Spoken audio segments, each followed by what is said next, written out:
Happy Halloween! Yes, it is Halloween, or it was Halloween yesterday, because by the time this goes out, it'll be the day after Halloween. Happy Halloween. Happy Day de las Muertas. I can't say that. Happy Day of the Dead. Happy Day of the Dead. Woo! We'll go for the English version. Yeah, I bet you can't guess what Word Dress does this week. Nothing. It's our everyday attire, isn't it? We were going to face paint, but... Effort. Plus, we have work. Well, at least one of us will. Me. You. Right. Anyway, this week, unfortunately, we could not get Doctor Who Tales of Terror, because for some reason we have not seen it anywhere. Damn you, Buckstars. As soon as we do find it and get the chance to read it, we may do a book review on it anyway, because, yeah. Stopped it. But we have picked 5 books ourselves.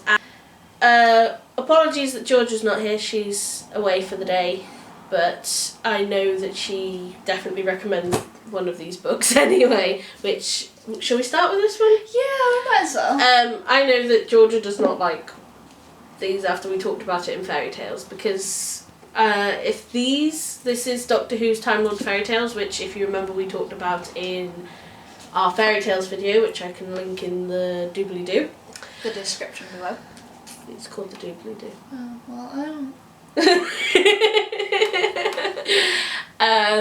And if the tales were creepy in here, I actually am sort of dreading how scary they're going to be in the actual Tales of Terror. They're so sinister. I mean, the one tale in this that none of us like, because it's just so creepy, is Garden of Statues. I think that's got to be the worst. And the Grief Collector. It's just so, like, the old people leading them to the house, the kids. Why would you do it to yourself? Seriously. Exactly. But it's so heartbreaking because they didn't know. And we're not going to ruin it because the plot... Oops, sorry. The plot twist in it is just... Yeah, you're literally there going... You literally have the book, you read it and you're like... All we're going to say is, don't blink. Don't blink. Not for a second. Blink and you're dead. So yeah, I think one of the other most creepy ones in this has to be Grief Collector. Again, we're not going to spoil it because go and read this. But that is really, really...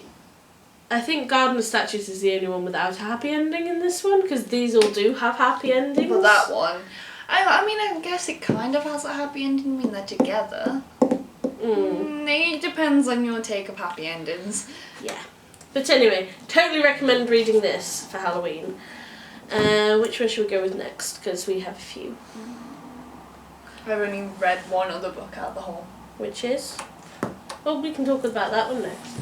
Tales of the Peculiar. We have the Google here. Which is basically Miss Peregrine's Peculiar Children's version of fairy tales. So a bit like the Doctor Who So it's ones. like a companion book, basically. And these are so, like, considering they're supposed to be written for children, they're so, like, oh, I don't even know how to describe them. Have you read them yet? Not yet. Oh. I wanted to read the main series first.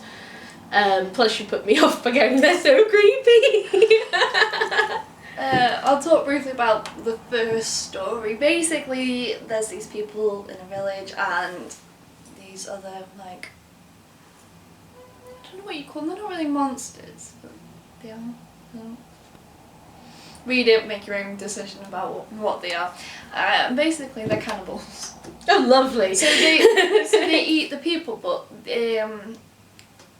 so they start eating the people, and obviously people are dying. Creepy. And then they like find this magic pond thing that the people drink, their limbs grow back. So like they'll eat one leg, and then they'll start and eat the other leg whilst the people drink this stuff, so the other leg grows back. And like that's a weird farm. Yeah, that's the whole story, and that's how they live. And it's just like, it doesn't sound like a book I'd want to read in the middle of the night on my own. no, don't do that. It's definitely brilliant for Halloween though. Oh yeah. Oh, by the way, we're not, as much as we wanted to, but we knew we'd be here for hours, we're not including vampire books, because Twilight ruined that for starters, but there is some classics. My whole collection probably consists of vampire books, and I have about 200 books. So. I mean, I would count the last vampire series, Dracula, you know. But we sat down and we were like, we're going to do a separate video, I think, for vampire books. Yeah. Plus Twilight has totally ruined that series. That genre. Vampires are just laughed at now.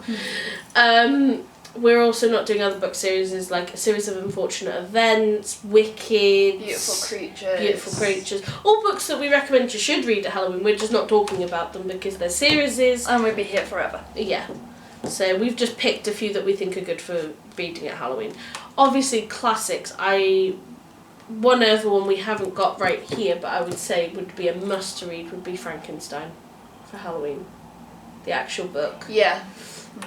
Because Mary Shelley is just amazing. I don't know how she did it. It was brilliant. But yeah. So our next book is another Doctor Who. I mean, you could read any Doctor Who book or Torchwood book for Halloween. In fact, I think there is a Torchwood book I would say. We don't like Doctor Who at all.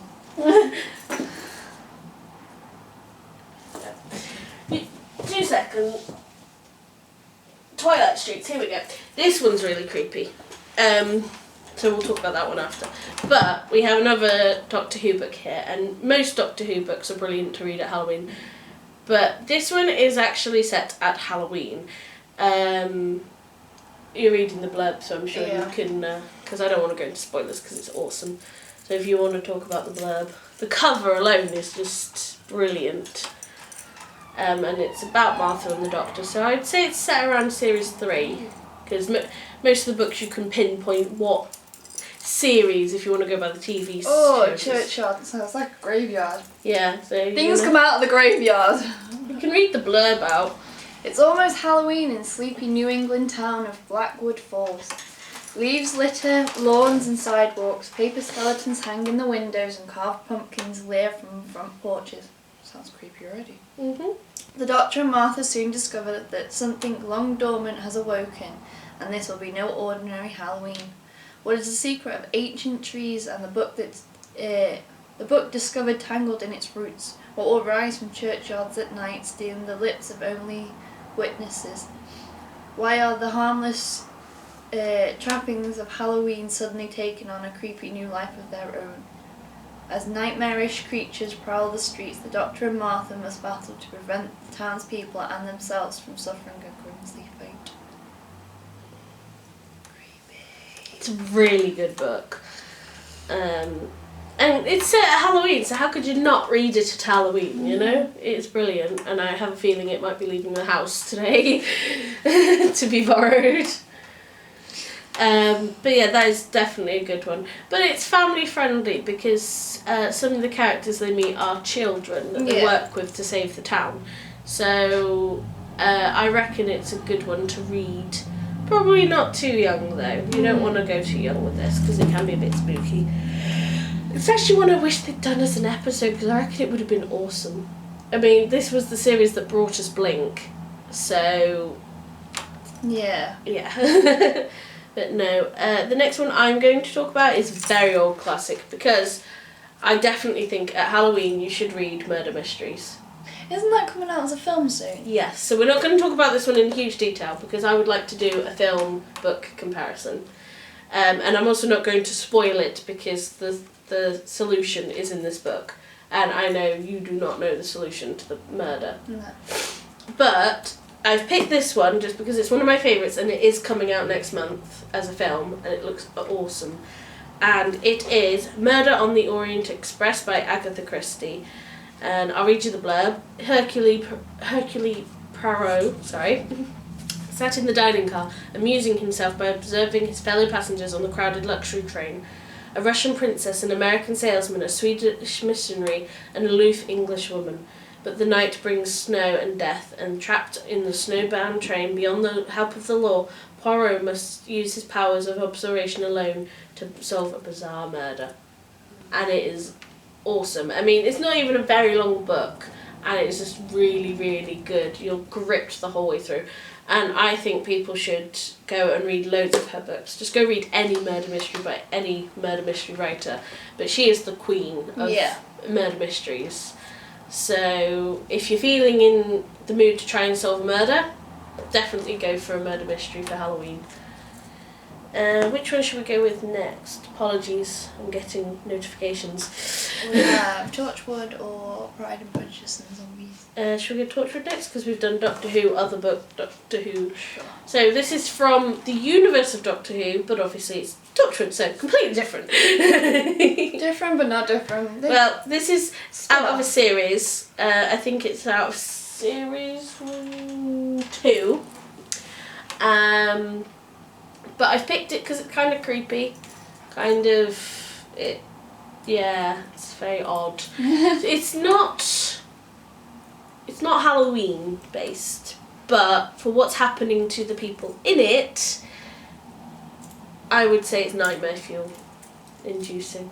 The only one that's worse is there's another one where people's faces are getting nicked, but it's not like the Doctor Who episode. It's far worse. Oh, fun. So do you want to?